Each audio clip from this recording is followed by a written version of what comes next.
كوخ العم توم الفصل 11 كنتاكي. لا شك أن القراء باتوا يتساءلون بشوق عما يمكن أن يكون قد حصل في كوخ العم توم في ولاية كنتاكي. لهذا يستحسن بنا أن ننتقل بهم لحظة إلى ذلك الكوخ. نحن الآن في يوم قائض من أيام الصيف، وكان الوقت ظهرا، وقد فتحت أبواب قصر آل شيلبي استدرارا للنسائم التي اختفت، وأصبح بيد الجميع أن تلفحهم نسمة لتبعث فيهم المرح والبهجة. وقالت السيدة شيلبي لزوجها: النبأ الهام اليوم هو أن كلو قد تلقت رسالة من توم. صحيح؟ يبدو أن توم قد وجد صديقا هناك. كيف حاله؟ فأجابت السيدة شيلبي: لقد بيع لأسرة طيبة على ما يبدو، وهم يعاملونه معاملة حسنة. فقال السيد شيلبي بتعجب: حسنا، إني سعيد بذلك، سعيد جدا، وأحسب أن توم سوف يعتاد على حياته الجديدة في الجنوب فيزهد بالعودة إلينا. بل إنه على نقيض ذلك فهو يسأل زوجته بلهفة بالغة متى نبعث إليه بالمال الضروري لافتدائه. فقال السيد شيلبي: لست أدري ما أفعله بهذا الشأن، فأن أموالي لا في تدهور مستمر. يتراءى لي يا عزيزي أن الوضع يتطلب منا أن نفعل شيئا لإصلاح أحوالنا، فما قولك في أن نبيع جميع الخيول، بل نبيع إحدى المزارع لنفي ديوننا المتراكمة؟ ولزمت السيدة شيلبي الصمت على مضض، فمما كان يحس في نفسها أنها لا تستطيع أن تفي بوعدها لتوم، وكل أن تفتدي توم، لذا استطردت وقالت: ألا توافقني معي أن في إمكاننا إيجاد وسيلة ما نجمع بواسطتها الفدية؟ مسكينة العمة كلو، فإن مصيرها كله مرهون بهذه النتيجة، وهي لا يعود إليها توم. فأجابها زوجها بغصة: إني آسف أن ينتهي بنا الأمر إلى هذه النتيجة، وأعتقد أنني تسرعت في إسماعها ذلك الوعد، والذي أراه إنه من الخير أنا ولها أن نصارحها بهذا الواقع المؤلم لتعتاده. وتوم زوجها سيضطر للزواج من امرأة أخرى بعد سنة أو سنتين، كما أنه من الخير لها أن تبحث عن رجل غيره. لذلك لابد أن نسرع في تدبر الفدية. ماذا تقولين يا إيميلي؟ إنك تثيرين ضحكي. صحيح أنك امرأة جميلة في كنتاكي، ولكنك مع هذا لا تستطيعين أن تلمي بالشؤون المالية، لا لأن النساء لا يمكنهن فهم هذه الأمور. قال: لقد صارحتك يا عزيزي بأنني لا أستطيع أن أحنث بوعدي لهذين البائسين، وإذا لم تتمكن من جمع الفدية بطريقة ما من الطرق الممكنة، فأنني سأضطر لتدريس الموسيقى لجمع المال اللازم لإنقاذ هذين الزوجين التعيسين وجمع شملهما. تذلين نفسك إلى هذا الحد يا إيميلي؟ ثقي بأني لا أوافقك على شيء من هذا ما دمت حيا. أذل نفسي؟ أليس في إخلالي لكلمة الشرف التي أعطيتها لتوم إذلالا لنفسي وروحي أكثر من إذلال تدريس الموسيقى؟ وهنا توقف الزوجان عن الحديث إذ ظهرت لهما كلو في آخر الشرفة. حسنا يا كلو، ماذا تريدين؟ قال السيدة شيلبي ذلك ونهضت من مكانها قاصدة كلو: أريد أن أسر إليك بأمر يا سيدتي. قولي ما عندك أيتها العمة كلو. أرجوك يا سيدتي أن لا تتعبي أو يتعب مولاي من أجل جمع الفدية، فبوسعكما أن تتجنبا ذلك إذا ما لجأتما إلى ما هو رهن أيديكما هنا.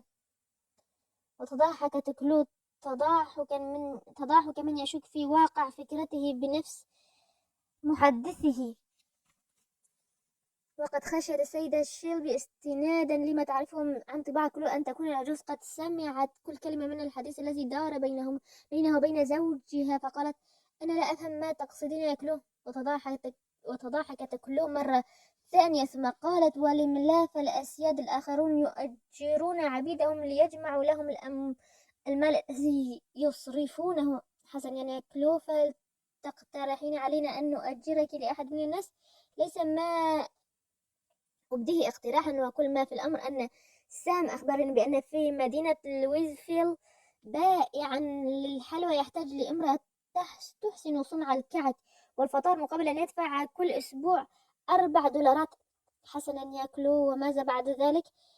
إن ما أرمي إليه يا سيدتي هو أنه قد آن الأوان لتسليم سالي مهام أعمال المنزل، وأعتقد أنها تستطيع أن تنهض بإدارته مثلي تماما وأفضل، وهكذا أتمكن من الذهاب للعمل عند تاجر الحلويات، وبهذا أساعدك لجمع الفدية المطلوبة.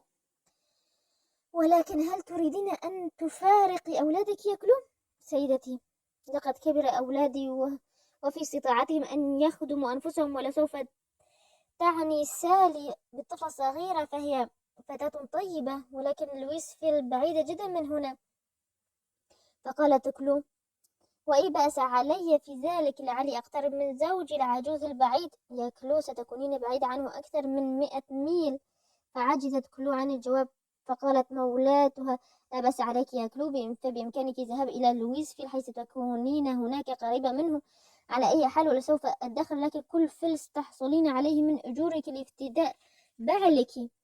وكما تخي وكما تحيل أشعة الشمس أساطع سحابة دكناء إلى لون فضة، كذلك أشرق وجه كلو الداكن وأضاء. ثم قالت: أشكرك يا سيدتي، فأنت بالغة لطف، فقد كنت أفكر بهذا منذ زمن طويل، وأعلم أني لن أحتاج إلى ثياب أو أحذية أو أي شيء آخر، ولذا فأني سأدخر كل فلس من هذه $4 الأربعة.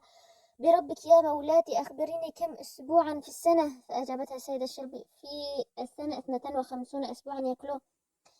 فإذا تقاضيت $4 أسبوعيا فكم أجمع في العام؟ فقال السيدة الشربي: تجمعين آنذاك $208 في السنة.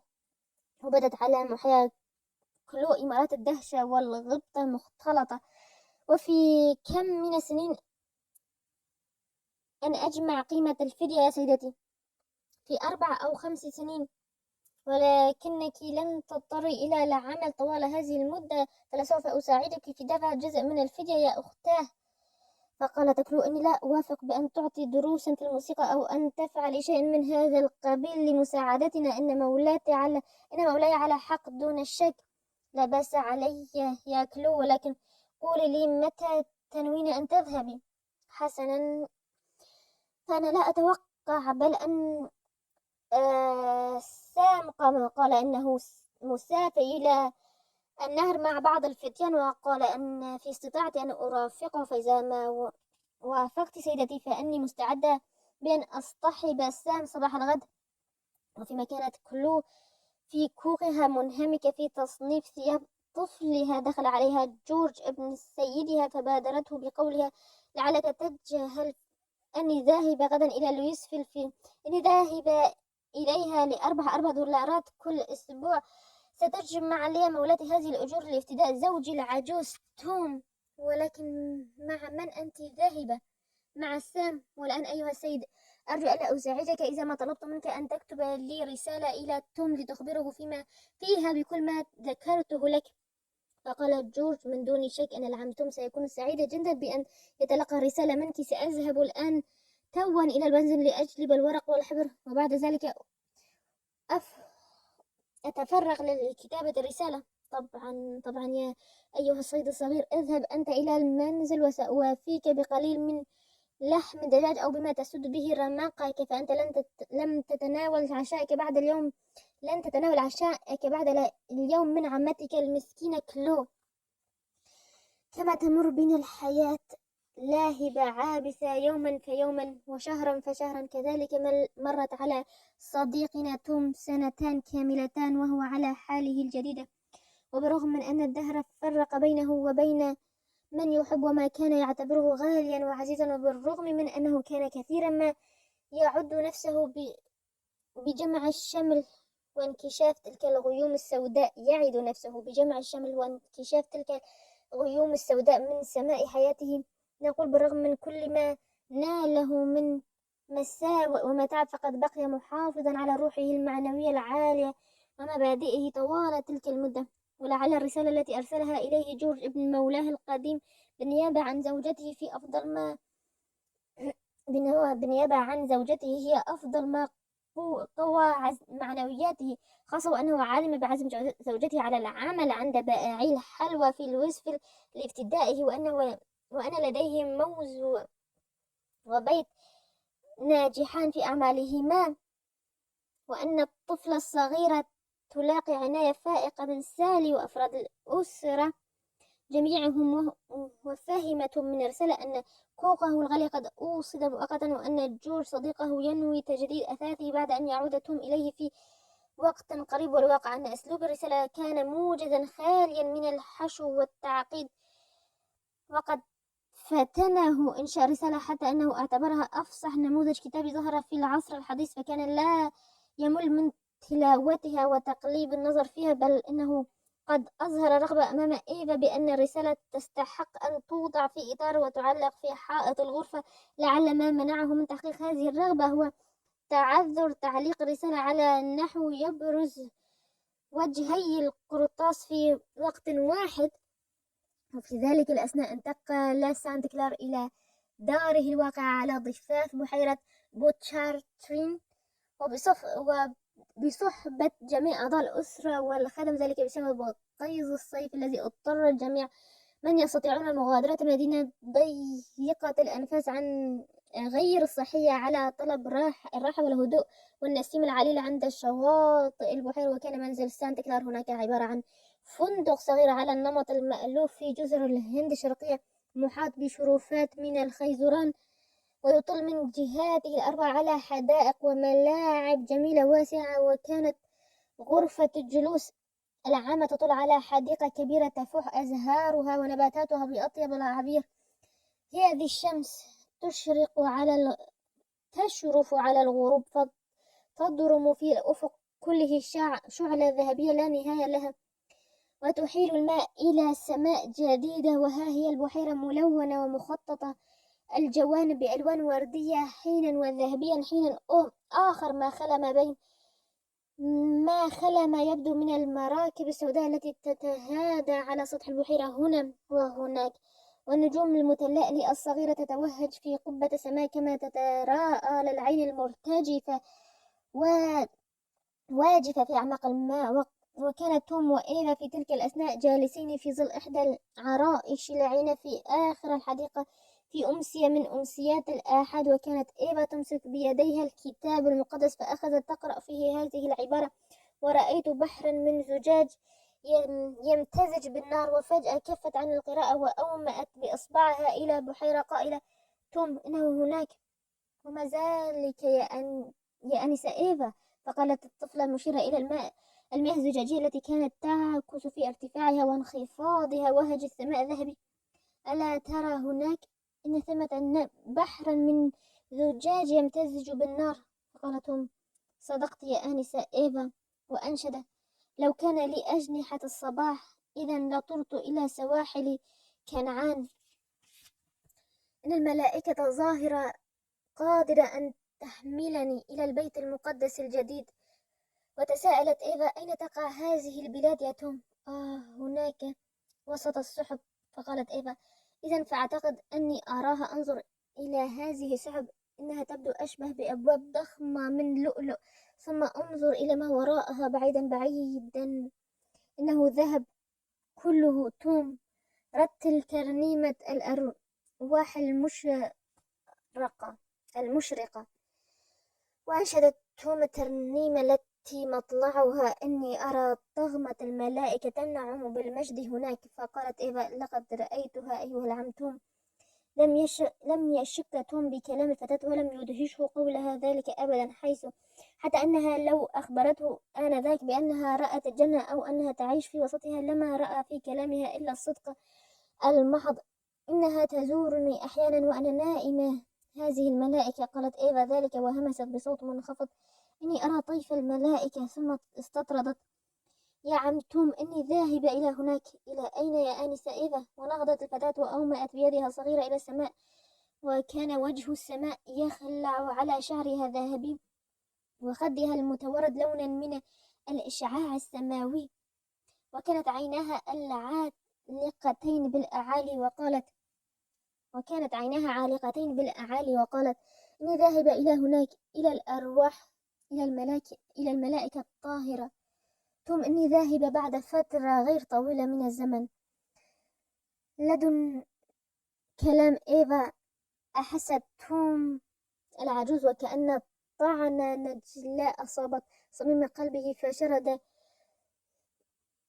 ذهنه وتذكر معاملة تلك الطفلة له خلال 6 أشهر الأخيرة، وبدا له بوضوح أن يدي إيفا الصغيرتين أخذتا في الضمور والهذال، وأن أنفاسها بدأت تتقاصر، فهي إذا عدت مسافة يسيرة في الحديقة يقعدها الجهد والتعب، وقد كانت من قبل تقفز وتثب الساعات طويلة دون أن تشعر بالتعب. إنه يتذكر أقوال الأنسة أوفيليا عن سعال تعجز جميع الأدوية عن شفائه، إن كل هذا يؤلمه ويدمي فؤاده. وفي تلك اللحظة بالذات لم يستطع توم أن يفهم مغزى كلام إيفا إذ تحدثت عن السماء والأرواح العلوية، لأنه كان يلحظ تورد خديها فيظنه صح، في حين أنه تورد خدود المصدورين. وقطع حديث صديقي نداء متعاقب أرسلته الأنسة أوفيليا، حيث قالت أن الندى يهبط على الأرض، فعليك ألا تبقي خارجا تحت السماء. فأسرعت إيفا وتوم إلى الدار تلبية لرغبة الآنسة أوفيليا. كانت الأنسة أوفيليا تتقن فن التمريض، إذا لم يكن خافيا عليها العلامات التي تشير لوجود ذلك الداء الخبيث الهادئ الذي يزهق الحياة رويدا من صدور الكثيرين ممن يكونون ألطف الناس وأجملهم وأرقهم عودا. فقد لاحظت أن سعال إيفا جاف، وذلك الإشراق الذي يبدو في خديها غير الطبيعي، فحدثت سانت كلارا عن مخاوفها على إيفا وأبدت قلقها على صحتها خوفا من أن تكون مصدورة. فكان سانت كلار ينتهرها بقوله: إني أمقت التشاؤم فلا تكثري منه أرجوك، وإذا كنت تخشين على صحة إيفا فعليك أن تدركي أنها تنمو نموا سريعا، والأطفال يفقدون ضخامتهم عندما يكبرون بسرعة، ولكنها تعاني ذلك السعال. أجابت أوفيليا: هذا هراء، إن ذلك السعال ليس بشيء هام عندما تكون مصابة بالزكام.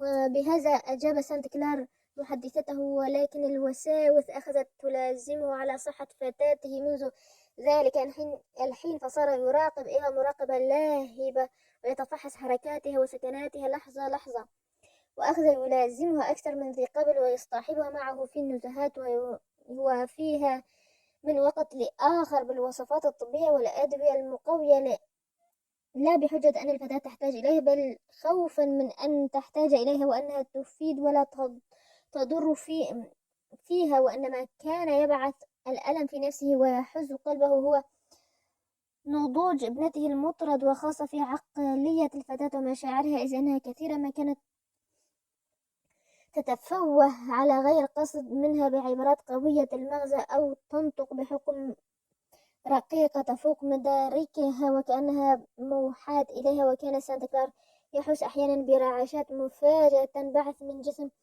الفتاة فيشدها إلى صدره، وكأنه كان يتخيل أنه باستطاعة هذه الشدة العاطفية أن تشفيها من آلامها، فيخفق قلبه بقوة ويعمل للاحتفاظ بتلك الشدة، آملا في أن لا تفلت من بين يديه كعصفور يحاول الطيران. وكانت الطفلة تنمو وينمو معها حب الخير، فكانت تحيا لتقوم بالأعمال الكريمة بقلب مفعم بالطيبة والصلاح. ولكن لاحظ أبوها أن الفتاة تتعرض لتفتح عواطف الأنوثة الواعية في قلبها، ذلك أنها كانت تلعب سابقا مع توبسي وسائر الأطفال، ثم آثرت في الأيام الأخيرة أن تنظر إليهم يلعبون دون أن تشاركهم في لعبهم ومرحهم، وقد كانت تفضل أن تشاهد توبسي وهي تلعب على الحبل دقائق طويلة فتضحك لها، ثم فجأة يكفهر وجهها وتدمع عيناها وتسرح بأفكارها في المجهول بعيدا بعيدا. وذات يوم قالت لأمها فجأة: ماما، لماذا لا نعلم خادمنا القراءة والكتابة؟ سؤال غريب حقا، إن الناس لم يتعودوا ذلك. فقالت إيفا: ولكنهم يجب أن يقرأوا الكتاب المقدس ليفهموا تعاليم الله. فأجابتها أمها في شيء من الضيق: إن في استطاعتهم أن يستمعوا إلى آيات الكتاب تتلى عليهم عند الحاجة فيتعلمونها، ولكن يبدو لي يا ماما أن على كل إنسان أن يقرأ الكتاب المقدس كي يستوعب أقواله. فقالت أمها: إيفا، أنت طفلة غريبة الأطوار حقا. فأردفت إيفا وقالت: لقد علمت الآن سأفيلت توبسي القراءة يا أماه. نعم، ولكن قولي لي، إلى أي حد نفع تعليم القراءة توبسي هذه؟ فهي أسوأ مخلوق بشري عرفته. واستمرت إيفا بحديثها وقالت: إليك يا أمي هذه المسكينة مثلا، فأنا تحب الكتاب المقدس كثيرا، تتمنى أن لو تستطيع أن تقرأ فيه، فما عساها تفعل وهي لا تتمكن من القراءة. حسنا يا ابنتي، ما عليك من هذه الأفكار المقلقة، أبعديها عن رأسك الجميل، وعما قريب ستشغلك الحياة عن مثل هذه الأفكار المزعجة، لتنصرفي إلى إقامة الحفلات الصاخبة والملابس الأنيقة. إليك الآن هذه الجواهر الثمينة، فإني أقدمها لك لتلبسيها في الأعياد والحفلات العامة، فقد لبستها في أول حفلة راقصة شهدتها، وبوسعي أن أصارحك فقد جعلتني قبلة الأنظار طيلة الحفلة. تناولت إيفا علبة جواهر وأخرجت منها عقدا ماسيا. لقد علقت عيناها الواسعتان اللامعة بالعقد، ولكن كان واضحا أن أفكارها كانت منصرفة إلى موضوع آخر. وقالت ماري: شد ما تبدين رزينة يا إيفا. وتساءلت إيفا: هل يساوي هذا العقد مالا كثيرا يا أمه؟ لا شك في ذلك، فقد جلبه لي والدك من فرنسا، وهو يساوي ثروة طائلة. ليتني أملك هذا العقد، وماذا تفعلين به لو ملكته؟ أفضل أن أبيعه لأبتاع بثمنه نزلا لنا في إحدى الولايات التي تعتنق مبدأ الحرية، وأنقل إليه جميع خادمنا، ثم أستأجر لهم مدرسين يعلمونهم القراءة والكتابة. وضحكت الأم حتى استلقت على قفاها. الفصل 12: هنريك. وفي هذه الحقبة من الزمن قدم من المدينة ألفريد شقيق سانت كلار، مصطحبا معه نجله الأكبر هنريك، ليقضيا يومين على ضفاف البحيرة مع الأسرة. وكان هنريك فتى جميل المنظر في الثامن عشر من عمره، أسود العينين تبدو عليه مظاهر النبل والفن، وكان وجهه يفيض حيوية ونشاطا، فما أن رأى ابنة عمه حتى فتنته برقتها الزائدة وجمالها الفاتن. وكان لإيفا مهر صغير أبيض اللون كالثلج، ضامر الجسم كصاحبته. ولما عزم هنريك وإيفا أن يقوما بنزهة قصيرة، فقد أعاد توم مهر إيفا وقاده إلى الساحة الخلفية، بينما أعد فتى خلاسي له من العمر 13 عاما مهرا عربيا أسود اللون، كان قد اشتراه والد هنريك مؤخرا بثمن باهظ ليقدمه لابنه هنريك. وحين تقدم هنريك إلى مهره الصغير ليمسك بزمامه، ألقى نظرة فاحصة عليه فهر وجهه، ثم خاطب الفتى الخلاسي: ما هذا أيها الكلب الصغير الكسول؟ فإنك لم تنظف حصاني صباح اليوم. فقال الدود الخلاسي المسكين: بلى يا مولاي، ولكنه غبر نفسه بنفسه. فصاح هنريك رافعا صوته: اخرس، كيف تجرؤ على الكلام؟ سيدي هنريك. وجلده هنريك على وجهه بالصوت بقوة، ثم أمسك بإحدى ذراعيه وأجبره على الركوع، وشرع يضربه حتى انقطعت منه الأنفاس. إن هذا الدرس يعلمك أن لا تجيب عندما أكلمك. ارجع أيها الكلب الوقح، وأرجع المهر إلى الإسطبل ونظفه جيدا، ولسوف أضعك في المكان الذي تستحقه. وحاول توم أن يبرر مسلك الغلام، فصرخ هنريك في وجهه: وأنت أمسك لسانك حتى يطلب منك الكلام. ثم تقدم إلى إيفا وكانت واقفة غير بعيد، وقالت: آسف يا ابنة عمي العزيزة أن يؤخرنا عن النزهة ذلك الأبله النخاسي اللعين، فنجلس هنا قليلا ريثما يعود. ولكن ما بالك يا إيفا؟ يبدو لي أنك كئيبة كاسفة اللون، فما اعتراك؟ كيف تستطيع أن تقسو على دود هذه القسوة الوحشية؟ قالت إيفا هذا والغضب باد على وجهها. قسوة وحشية؟ ماذا تعنين يا إيفا العزيزة؟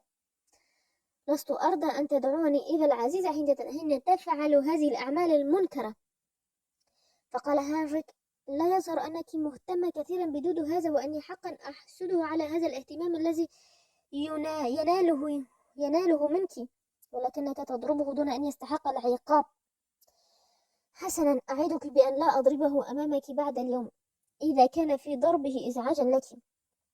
ولكن وعد ابن عمها الجميل لم يقنعها، ورأت من العبث بل ومن المستحيل أن تحمل هانك على فهم عواطفها ومشاعرها النبيلة، وما هي إلا فترة حتى أقبل دودو معه مهر. فقال هنري كلمة لا تخلو من الرفق. حسنا يا دودو، لقد أحسنت صنعا هذه المرة. تعال الآن وأمسك حصان الأنثى إيفا ريثما أرفعها إلى متنه. وكان سانت كلار وأخوه ألفريد قد شهدا حادث جلد لولو بصوت، وهما في الناحية الأخرى من الحديقة. قال سانت كلار أحسب أن هذا ما ندعوه بالتربية الجمهورية المتساوية يا ألفريد، والتي تنادي بها جميع الناس. ولدوا أحرارا متساوين بالحقوق. تلك إحدى مبادئ جيفرسون المضحكة يا أخي. ومن العجيب أنها ما تزال تلقى استحسانا من بعض النفوس حتى اليوم. فقال سانت كلار بشيء من السخرية أعتقد ذلك. ألا تعتقد معي يا أوغستيان أن جميع الناس لم يولدوا أحرارا، كما أنهم لم يخلقوا متساوين بالحق والواجبات؟ وأني أصارحك بأن معظم هذا الكلام هراء محض، وأن الذين يستحقون أن يتمتعوا بالحرية والمساواة هم المثقفون الأذكياء الأغنياء، لا السوق والرعاع. ولكن سوق الرعاع كان لهم يومهم المشهود الرائع في فرنسا. أنا لا أخشى الثورة وثورة الرعاع هنا، أن يدهم ستظل هي السفلى في بلادنا. فقال سانت كلار هذا صحيح، ولكن البخار خليق أن ينفجر إذا ما أحكمت سد صمام الأمان. وهذه إحدى مضحكاتك الديمقراطية الحمراء يا أغسطيان، أني ألاحظ أنك تستطيع أن تكون خطيبا جماهيريا ممتازا، فيما لا تجرب حظك في هذا الميدان. أما أنا فأني أفضل الموت قبل أن أرى ذلك العهد المقيت الذي تنتقل فيه المقاليد الحكم إلى جماهيرك القذرة أو غير قذرة. إنها سوف تحكمكم عندما يأتي دورها، ولا سوف تكون في حكمها هذه الصورة على الصورة التي تريدونها لها. إن النبلاء فرنسا قبل الثورة فضلوا أن يجعلوا من شعبهم مواطنين دون سراويل كما يلبس النبلاء، فكان أن أصبحوا فيما بعد يخضعون لحكم أبناء هذه الطبقة ذاتها. وهنا بدت إيفا وهنريك على فرسيهما من بعيد، فقطع سانت كلار حديثه ونهض قائلا انظر يا ألفريد، هل رأيت قط منظرا أجمل من هذا؟ كان المشهد جميلا حقا، فقد كان هنريك يعتلي حصانه وجبهته العالية تدل على جسارته، وشعره الفاحم الناعم وجنتيه الدمويتين يدلان على نشاطه وقوته. وكان يضحك بطرب وبهجة وهو يلتفت نحو ابنة عمه الجميلة يمنة ويسارا كان يتقدمها في سيرهما. وكانت إيفا ترتدي ثوبا فروسيا أزرق اللون وتعتمر القبعة من نفس اللون، وكان الطقس والنشاط الخارجي قد صبغا خديها باللون زادها جمالا بالإضافة إلى لون بشرتها الشقراء وشعرها الذهبي. فصاح ألفريد يا للسماء، ما هذا الجمال الذي يخلب ويذهل. ناشدتك الله يا أوغستين ألا ترى معي أنها سوف تقتل أكثر القلوب في يوم من الأيام.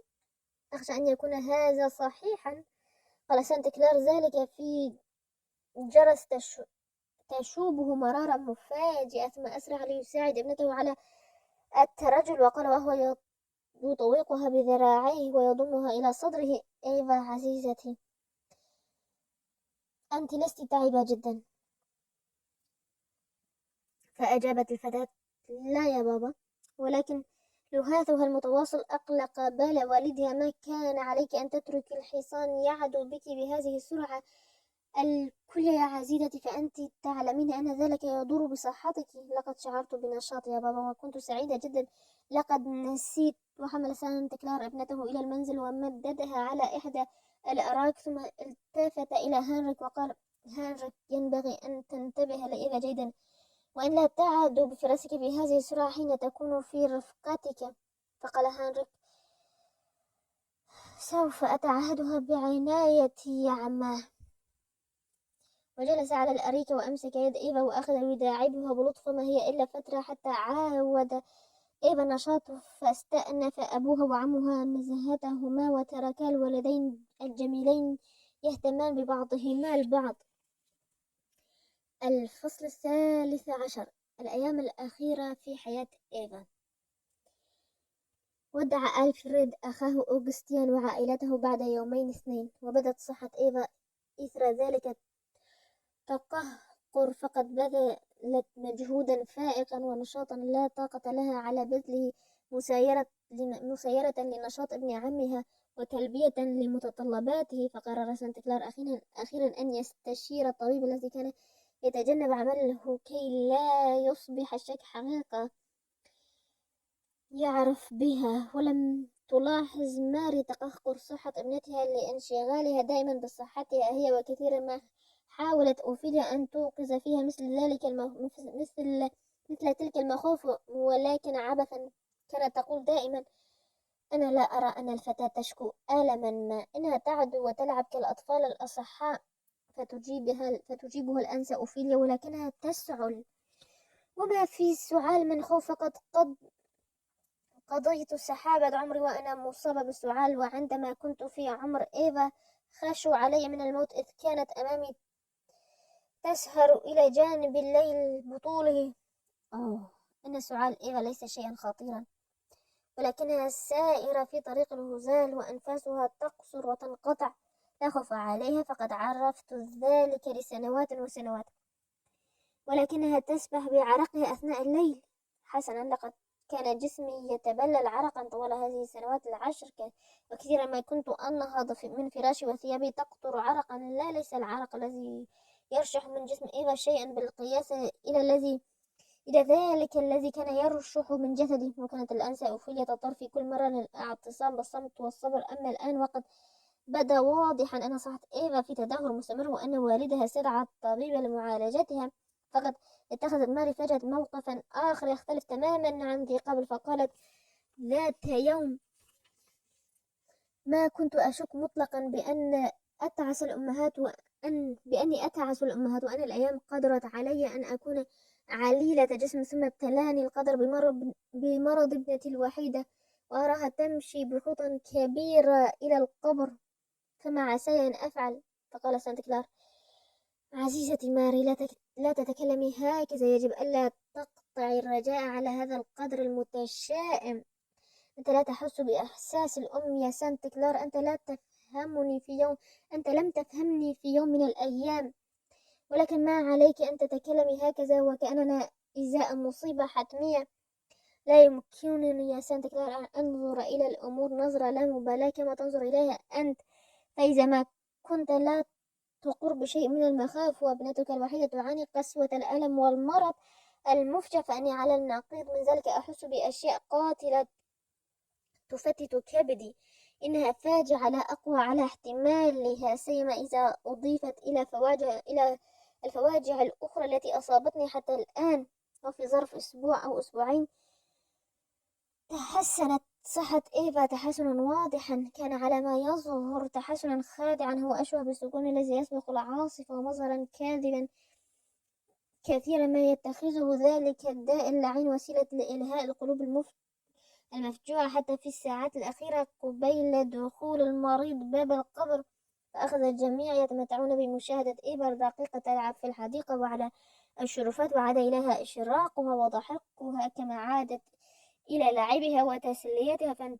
فاستبشر والدها بهذا التحسن كما استبشر به جميع من كانوا يقيمون في ذلك القصر الجميل، ما عدا الأنثى أوفيليا وطبيب إيفا اللذين لم ينخدعا بهذه الهدية المؤقتة الوهمية.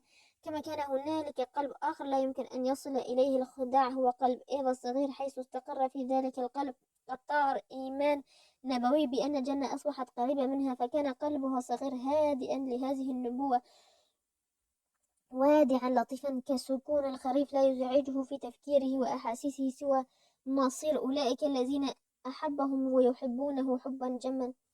لقد كانت إيفا شديدة الحزن لفراق والدها وأمها وخدمها الأوفياء أكثر مما كانت شديدة الحزن على مفارقتها هذه الحياة. وسمعها توم ذات يوم تقول وهي تقرأ عليه بعض آيات الكتاب المقدس: الآن فهمت لماذا أحب يسوع أن يموت من أجلنا. وكيف علمت ذلك يا آنسة أوفيليا، يا آنسة إيفا؟ لأنني شعرت بالشعور نفسه أيضا. فتساءل العجوز: ماذا تقولين يا آنسة إيفا؟ لا أفهم قصدك. قد لا أقوى على إفهامك قصدي، ولكني أخبرك أنه عندما رأيت تلك الأكوام البشرية على ظهر السفينة، إن كنت تذكر، وقد فصلت الأمهات عن الأبناء، وأبعد الأزواج عن الزوجات، وبكت الأمهات على أطفالهن الصغار، وضج الأزواج لما يلاقونه من ظلم، وخاصة عندما سمعت خبر برود تعيسة ومآسي الشبيهة بها، وشعرت بأني أستحق أن أكون سعيدة في موتي، لا سيما إذا كان موتي يساعد على إنقاذ هؤلاء المظلومين ويبعد عنهم الشقاء. وأمعن النظر توم في وجه الطفلة بقلق، حتى إذا انطلقت لتلبية نداء والدها دمعت عيناه أكثر من مرة بينما كان يشيعها بنظراته الشاردة الحزينة. وصعدت إيفا درجات السلم المؤدي إلى الشرفة لتمثل بين يدي أبيها، وكان ذلك في ساعة من ساعات النهار المتأخرة، وكانت أشعة الشمس الذهبية تضفر إكليلا من المجد وراءها وهي ترتقي الدرج بردائها الأبيض وشعرها الذهبي، وقد لمعت عيناها ببريق غريب بتأثير من الحمى البطيئة المنبثقة في عروقها. وقد استدعى سانت كلار ابنته ليقدم لها تمثالا صغيرا كان قد اشتراه لها، ولكنه ذعر عندما شاهدها تتقدم نحوه، فقد أثار مظهرها في نفسه ألما دفينا. كيف يكون هذا الجمال الباهر الصارخ عرضة لأنياب المرض؟ وعند وصولها إليه طوقها بذراعيه وكاد ينسى الغرض الذي طلبها من أجله. إيفا عزيزتي، أنت أحسن حالا اليوم، أليس كذلك؟ فقالت إيفا في عزم طارئ: بابا، إن لدي أشياء كثيرة أحب أن أقولها لك قبل أن يزداد ضعفي. وارتعد سانت كلار عندما رأى ابنته تجلس في حضنه، ثم أسندت رأسها إلى صدره وقالت: لا فايدة منها كتمان الحقيقة بعد اليوم يا بابا، فقد اقترب الوقت الذي سأودعكم فيه لذاهب عنكم ولن أعود إليكم من جديد. وأجهشت بالبكاء. فقال سانت كلار وهو يرتجف ولكنه تصنع سرور: لا لا يا عزيزتي إيفا، هدئي أعصابك ولا تسمحي لمثل هذه الأفكار السوداء أن تستحوذ عليك. انظري، لقد اشتريت لك تمثالا صغيرا.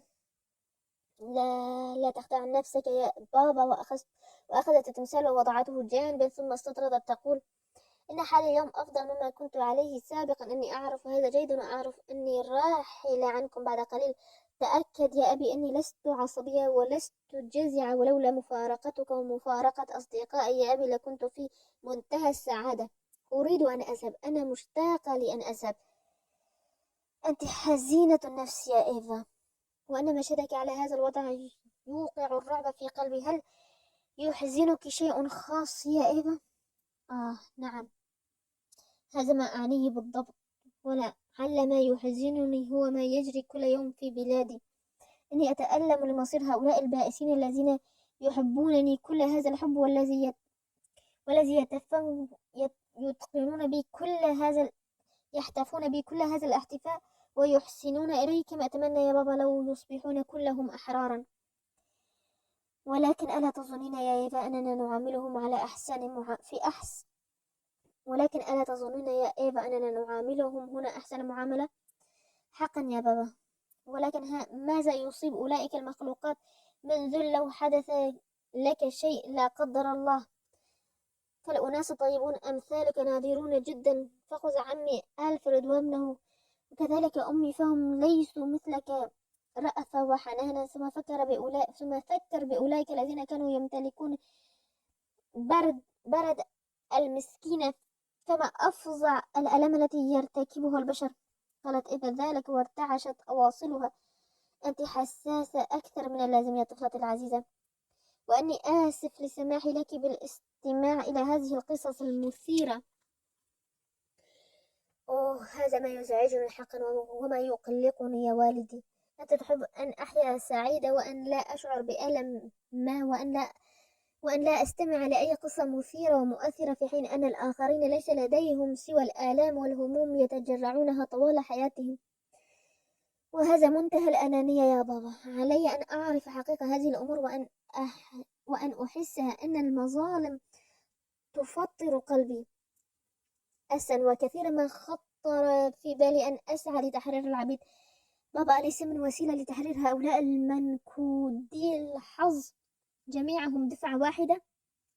هذه قضية صعبة الحل يا حبيبتي، وليس من الشك في أن استعباد الناس عادة اجتماعية سيئة جدا، وهناك كثير من الناس يؤمنون بمثل ما تؤمنين، وأنا أحد أولئك الضاجين من الرق. وكما أتمنى من صميم قلبي أن لا يكون على أرضنا رقيق واحد، ولكن لا أعرف ما علي أن أفعله للتخلص من هذه المذلة البشرية. إنك رجل نبيل وطيب القلب يا بابا، ألا يكون بوسعك أن تتجول في طول البلاد وعرضها محاولا إقناع الناس برفع الظلم عن تلك الطبقة البائسة؟ أعتقد جازمة أنك ستفكر بهذا بعد أن أغيب عن هذه الدنيا، ولو سوف تفعل شيئا من هذا القبيل حتى بعد موتي. كم كنت أتمنى لو يتسنى لي القيام بهذا العمل الشريف بنفسي، ولكن الحياة لم تتح لي ذلك. فأجابها سانتا كلار بصوت تخنقه العبرات. ماذا تقولين يا إيفا عندما تموتين؟ أرجوك يا فتاتي بألا تتكلمي هكذا، فأنت كل ما أعطاني الله في الوجود، وكانت بلد لا تملك في الوجود إلا طفلها، مع ذلك فقد قدر لها أن تسمعه يبكي وينتحب دون أن تقوى على مساعدته. ثق يا بابا أن أولئك المساكين البائسين يحبون أولادهم بقدر ما تحبني أنت، وأرجوك أن تصنع شيئا لإنقاذهم. وما من مسكينة تحب أولادها أيضا. ومن الفظيع حقا يا بابا أن تقع هذه الأشياء تحت سمعنا وبصرنا ثم لا نحرك ساكنا لإزالتها. كفى كفى كفى يا حبيبتي، فأنت تزعجين نفسك بأمور غريبة عنك. هيا عديني بأن لا تفكري ولا تتحدثي عن الموت، وسأفعل من أجلك ما ترغبين أن تفعليه أنت. عدني يا والدي بأن يتمتع توم بكامل حريته قال ذلك ثم سكتت للحظة لتردف بصوت متردد. أنا أكون قد غادرت هذا العالم. أجل يا عزيزتي، سوف أعمل كل شيء، كل ما تطلبين إلي أن أعمله. وهنا وضعت الطفلة خدها الملتهب على خد والدها وقالت: بابا حبيبي، شد ما أتمنى لو ذهب كلانا معا. فسألها سانتا كلار: إلى أين يا عزيزتي؟ إلى حيث يقيم مخلصنا يسوع المسيح، إنه لموطن جميل آمن. لا تريد أن تذهب إلى هناك يا بابا؟ ألا تريد أن تذهب إلى هناك يا بابا؟ وشد سانتا كلار إلى صدره، ولكنه ظل صامتا. فقالت الطفلة بلهجة واثقة: سوف تأتي إلي يا بابا، سوف ألحق بك يا بابا، ولن أنساك. اختفت إمارات الصحة الخادعة التي بدت على محيا إيفا في الأيام الأخيرة، وأذنت الشمس للمغيب، فصارت خطواتها تسير دون صوت حتى في الشرفة، وكانت تقضي معظم أوقاتها على كنبة صغيرة قرب النافذة المفتوحة المطلة على البحيرة، وقد كانت عيناها دائما مسمرتين على مياه البحيرة المائجة. وفي ذلك اليوم قالت إيفا لأمها: ماما، أريد أن أقص بعض الخصل من شعري. سألتها ماري: ولم ذلك؟ أريد يا أماه أن أهدي أصدقائي خصلا من شعري، وأني أفضل أن أهديهم إياها بنفسي ما دمت قادر على أن أفعل ذلك. فلك أن تكلفي عمتي الآنسة أوفيليا بأن تقص لي تلك الخصل. ودون أي تردد نادت ماري الآنسة أوفيليا الموجودة في الغرفة المجاورة، ولم تكد هذه تدخل الغرفة حتى نهضت إيفا قليلا وأرقت جدائل شعرها المسدول الذهبي، وقالت بلهجة ممازحة: تعالي يا عمتي وجزي صوف هذا الكبش. فقال سانت كلار وهو يدخل عليهن حاملا إلى إيفا بعض الفاكهة: ماذا؟ فقالت إيفا: لا تجزع يا بابا، فقد طلبت من عمتي أن تجز بعض خصل شعري، فهو كثيف جدا وطويل، وأنه لا ينفخ في رأسي حرارة قوية.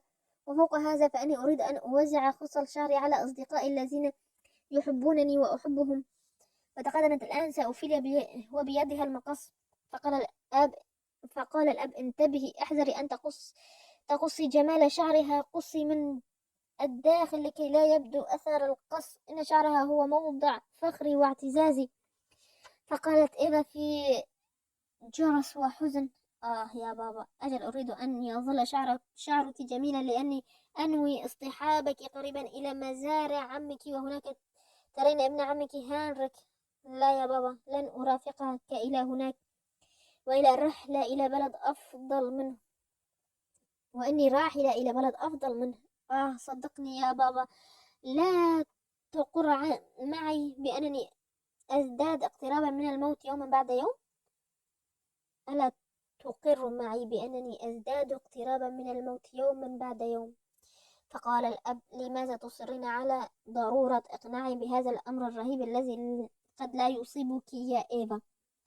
لأنه صحيح يا بابا، ولعلك إذا صدقته الآن تستطيع أن تنظر إليه فيما بعد بعين الرضا كما أنظر إليه أنا الآن. وأطبق سانت كلار شفتيه من شدة الحزن، ووقف جامدا مشدوها من رؤية عناقيد الشعر الذهبية الجميلة التي تقص من رأس إيفا وتوضع باعتناء في حضنها خصلة خصلة. فكانت الفتاة تداعب أناملها تلك الخصل التي تمثلها وتتأملها مليا، ثم تلفها حول أناملها الجميلة وتنظر بين الفين والفين نظرة بائسة إلى وجه أبيها الجامد. وأخيرا أومت إيفا بيدها إلى سانت كلار فتقدم وجلس بجانبها. اعلم يا بابا أن قواي تنحل وتهون يوما إثر يوم، وأني متأكدة بأني راحلة، لذا فأني أريد أن أحدثك ببضعة أمور تراود فكري. إنك ترفض أن أتفوه بكلمة عن هذا الموضوع، ولكني آسفة لأن أقول لك مضطرة، فإن الأمر لم يعد يحتمل التأجيل، فأرجو أن تصغي إلي الآن وتعمل بما أقوله لك. إني أسمع يا بنيتي. قال سانت كلار ذلك وحجب عينيه بإحدى يديه وتناول يد إيفا بالأخرى. أريد أن تدعو جميع من يعيشون في هذا المنزل إلى هنا، فلدي ما أقوله لهم أمامك. فقال سانت كلار بصبر: حسنا يا إيفا. ووجهت الأنسة أوفيليا رسولا إلى القوم يدعوهم للحضور، وبعد اللحظة كان الخدم جميعهم قد اجتمعوا في الغرفة، وكانت إيفا المستلقية على وسادتها، وكان شعرها المقصوص يتدلى حرا حول وجهها، وكان الخداها القرمزيان لا ينسجمان مع شدة بياض بشرتها ورقة جسدها، وكانت عيناها الواسعتان عالقة في كل من دخل الغرفة. وقد أصابت الأرقاء موجة من الحزن فجائية، فقد أثر فيهم وجه إيفا الملائكي المصفر، وخصل الشعر الطويل المقصوص الموضوع إلى جانبها، كما أثار كوام نفوسهم منظر الأب الحزين الذي أشاح بوجهه عنهم، وتنهدات الأم المحرقة. إن كل ذلك حرك عواطف أولئك البائسين المتحدرين من شعب شديد الانفعال والحساسية، فصاروا ينظرون إلى بعضهم البعض وأخذوا يطلقون من أفواههم آهات وزفرات الحسرة وهزوا رؤوسهم السوداء، وساد الغرفة صمت عميق كالصمت الذي يسود الجنازة. وأخيرا فتحت إيفا فاها مخاطبة الجميع، وقد حجبت أكثر الإيماء وجوههن بأردائهن ليخفين دموع عيونهن، فقالت: أهلا بكم يا أصدقائي، فلقد طلبت مقابلتكم يا أعزائي لأني أحبكم وأحبكم جميعا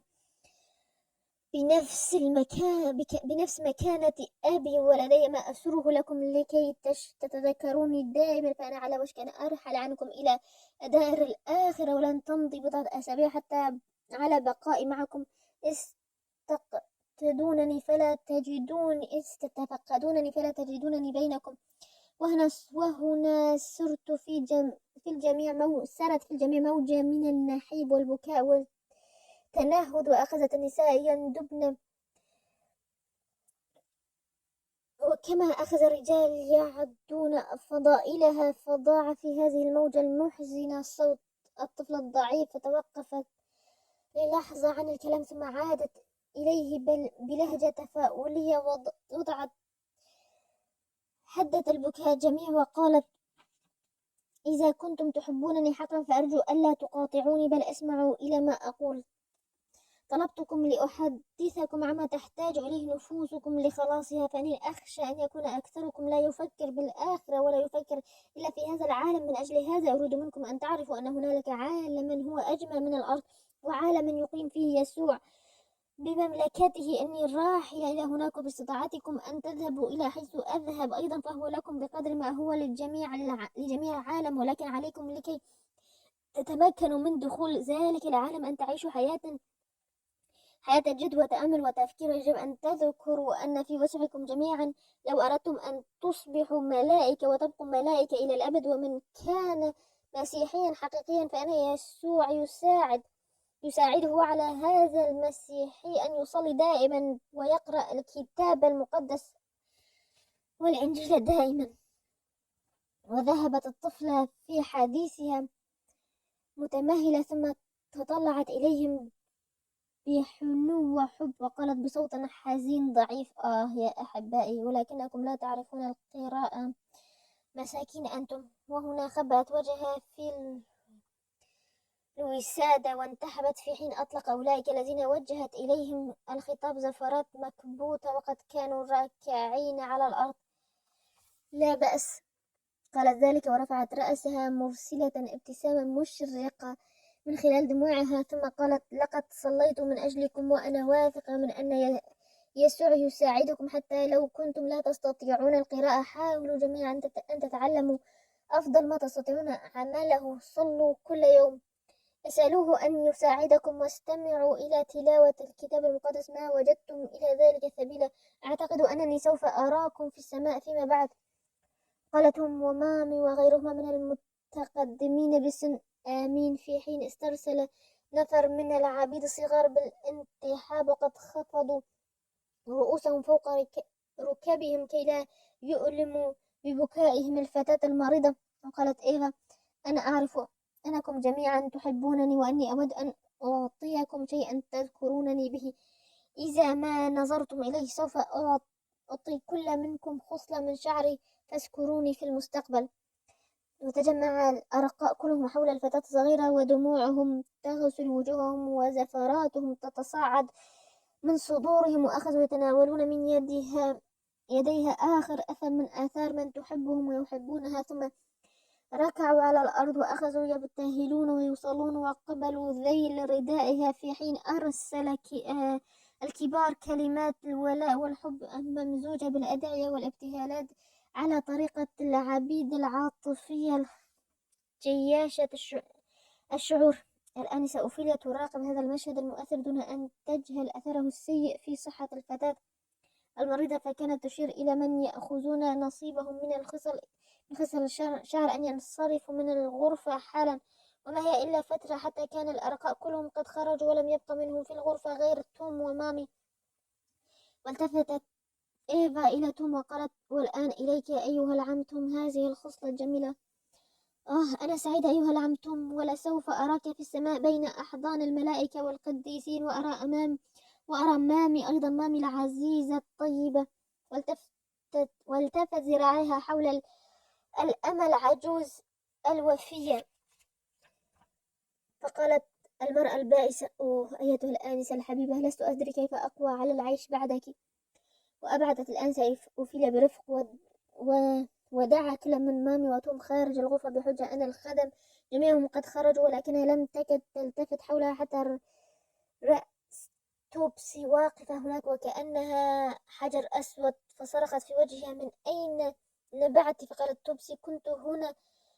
وكفكفت دموعها ثم خاطبت إيفا قائلة: يا آنسة إيفا، لقد كنت دائما جارية شريرة، ولكن ألا تريدين أن تعطيني أنا خصلة مشاعرك أيضا؟ طبعا يا توبسي، طبعا، إني أحبك لأنه لم يكن لك يوما أب أو أم أو أصدقاء. أحبك لأنك فتاة فقيرة مضطهدة، وأعطيك هذه الخصلة من شعري، وكلما تنظرين إليها أريد أن تعملي جهدك لتكوني فتاة طيبة.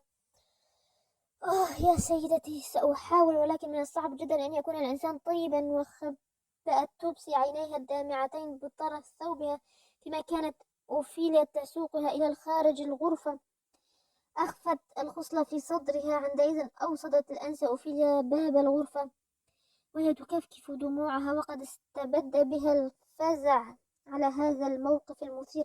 لم يبقى شك في أن النهاية أمست وشيكة الوقوع، ولم يعد في وسع الأمل مهما كان متفائلا أن يتعامى عن رؤية الحقيقة المفجعة. وأكثر العنتم من تردد على غرفة إيفا إذ أخذت الطفلة تشكو هواجس عصيبة، فكانت تأنس لمن يحملها بين يديه، إذ تجد في ذلك متفرجا وارتياحا. وكان توم يشعر بأعظم سعادة تغمر قلبه عندما يحمل هيكل الفتاة الصغيرة المستريحة على وسادة بين ذراعيه، ويطوف بها أرجاء الغرفة والمنزل، حتى إذا هبت نسائم مندية من البحيرة أخذها ومشى معها أحيانا تحت أشجار البرتقال، أو يجلس قربها في بعض الأماكن التي كانا يترددان إليها سابقا، وكان ينشد لها التراتيل الكنائسية القديمة المفضلة عندها. وأكثر ما كان أبوها يعاملها بمثل هذه المعاملة الرقيقة، ولكن صحته لم تكن لتساعده على الصمود في وجه المتاعب. وكثيرا ما كانت تقول له إيفا: دع توم يحملني عوضا عنك يا بابا. مسكين توم، فهو رجل طيب، وأعتقد أن العمل الصالح يدخل سرور إلى قلبه الكبير، وقد يحب أن يفعل شيئا من أجلي، وليس بوسعه أن يفعل غير هذا. لا تحزن يا بابا، باستطاعتك أن تقرأ لي الكتاب المقدس وأن تسهر على راحتي ليلا كما أنك كل شيء لي. ولكن توم لا يستطيع إلا أن ينشد لي ويحملني على ذراعيه، وهو بهذا أقدر منك وأكثر نشاطا وقوة. وكانت إيفا تصارح توم بكل ما كان يراودها من خواطر مزعجة وأحاسيس قاتلة، فتعلمه بتفصيل على الإيحاءات والعلاقات الغريبة التي تزور الروح حين تأخذ أنوار الحياة. تبدأ بالكسوف من قبل أن يفارق العين نور الحياة إلى الأبد. كان توم قد اعتاد على السهر في الأيام الأخيرة في غرفته، وكان يستلقي طوال الليل على الشرفة الخارجية ليكون على أتم الاستعداد للنهوض عند أول منادات تطرق أذنيه من فم الفتاة المريضة. وفي ذات يوم قالت له الأنسة أوفيليا: ما الذي يدعوك أيها العم توم أن تنام في أي مكان؟ شأن الكلاب. لقد حسبتك إنسانا متمدنا، وأنك تحب النوم في الفراش المنظم كالمسيحيين. فأجابها توم بصوت منخفض: إني كذلك يا آنسة فيلي، إني كذلك، ولكن الآن. حسنا، ماذا يخيفك الآن؟ يجب ألا تتكلمي بصوت عال لكي لا يسمع سيدي سانت كلار. ولكن يا آنسة أوفيليا، أنت تعلمين أنه يجب أن يكون هناك دائما من ينتظر عروس. ماذا تعني يا توم؟ أنت تعرفين قول الكتاب المقدس: في منتصف الليل خرجت صيحة قائلة: هو ذا العروس مقبل فأخرجنا للقائه، وهذا ما أتوقعه كل ليلة يا آنسة. في ليتعين علي أن أسمع النداء، ولكن ما الذي يجعلك تفكر هذا التفكير؟ ذلك ما توحيه إلي الآنسة إيفا، فهي تحدثنا بأن الله يوجه إرادته إلينا بواسطة الروح. لذلك يجب أن أكون دائما متيقظا، حتى إذا ذهبت طفلتنا المباركة إلى ملكوت السماوات وفتح لها باب الجنة، كحلت عيني بذلك المنظر الملائكي الرهيب. هل قالت لك الآنسة إذا أنها شعرت بضعف غير عادي هذه الليلة؟ لا، ولكنها قالت هذا الصباح أنها تقترب من النهاية أكثر فأكثر.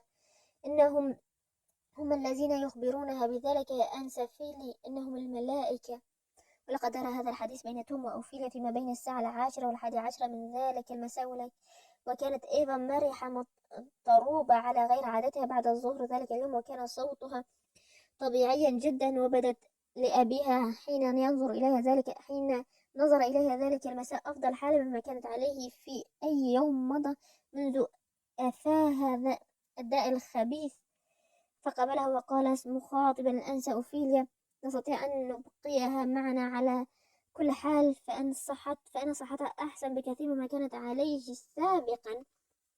ثم آوى إلى فراشه، وبين جانبيه فؤاد هادئ لم يحتفظ مثله في صدره منذ أسابيع. ولكن ما أن انتصف الليل في تلك الساعة الغريبة التي يرق فيها الحجاب ما بين الحاضر والماضي والمستقبل، حتى جاء الرسول ودوي في الغرفة صوت إنسان يجري مسرعا بادئ الأمر، وكان هذا الشخص هو الآنسة أوفيليا، وقد قررت ألا تنام طوال الليل لتتفقد حال المريضة في تلك الساعة المتأخرة. وفي لمح البصر فتح الباب الخارجي واندفع منه توم إلى الغرفة، وقالت أوفيلا لتوم: اذهب إلى الطبيب يا توم ولا تضيع ثانية واحدة. قالت الآنسة أوفيلا ذلك وثبت عبر الغرفة لتفتح الحجرة التي تضم سانت كلار، وقال سانت كلار: أرجو أن تحضر في الحال. ونهض سانت كلار لتوه وهرع إلى الغرفة وانحنى فوق إيفا التي كانت ما تزال نائمة.